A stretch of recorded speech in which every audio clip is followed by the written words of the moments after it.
On April 2020, Resident Evil 3 Remake was released as the third remake in the franchise. As the title reads, Resident Evil 3 Remake was a highly anticipated game that many were waiting to get their hands on, a quote, remake of one of the best RE games ever made. However, upon release, it proved the other way around. The huge amount of cut content along the rather short main campaign made Resident Evil 3 Remake an absolute failure, but supposedly all of the cut content was only because of one reason: Resident Evil Resistance.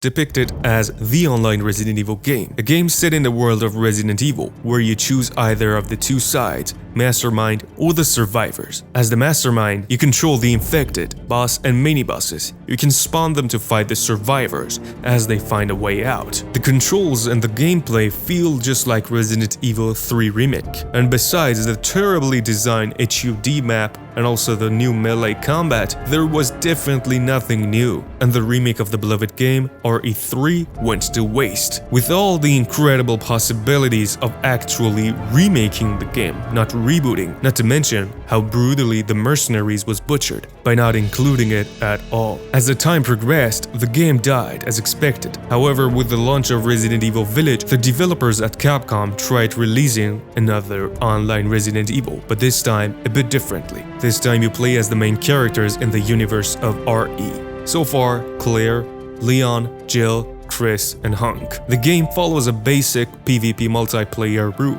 with a bit of twist. Upon each death, you transform into a BOW, based on how many purple capsules you have collected when human, turning into a molded, Jack Baker, or lastly Nemesis or Mr. X. This time, however, Capcom seems much more desperate, and they have put a lot of effort into advertising the game. Firstly, the beta went live as Resident Evil Village was released, and all the owners of Resident Evil 8 were able to play this beta for quite some time.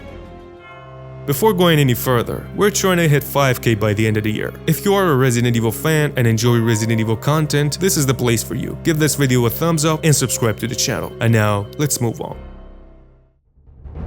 Back then, the game only provided one single map, but almost a year later, with the release of Resident Evil Village DLC, the highly anticipated multiplayer Resident Evil was finally launched, with a trailer showing upcoming updates for the game. By now, the game is already counted a dead game after less than a month, since the numbers of the players have drastically decreased. To be fair though, the game has already done better than the previous online Resident Evil, Resistance. However, over the time, it's getting kind of obvious for both fans and Capcom that a competitive Resident Evil cannot possibly be a good game. Sure thing, the mechanics feel solid and the game runs smoothly, but the slow-paced gameplay, lack of content and repetitiveness might actually kill the game before the already planned updates, which presumably contains Chris's Hound Wolf Squad's members along the new Village Square map from Resident Evil Village. For sure, as new Resident Evil games get released, the devs might actually release updates containing new characters like Luis and Wesker, and more if new games get released. And now a question pops up: what is an actual good multiplayer Resident Evil? To many, Resident Evil Outbreak is the answer.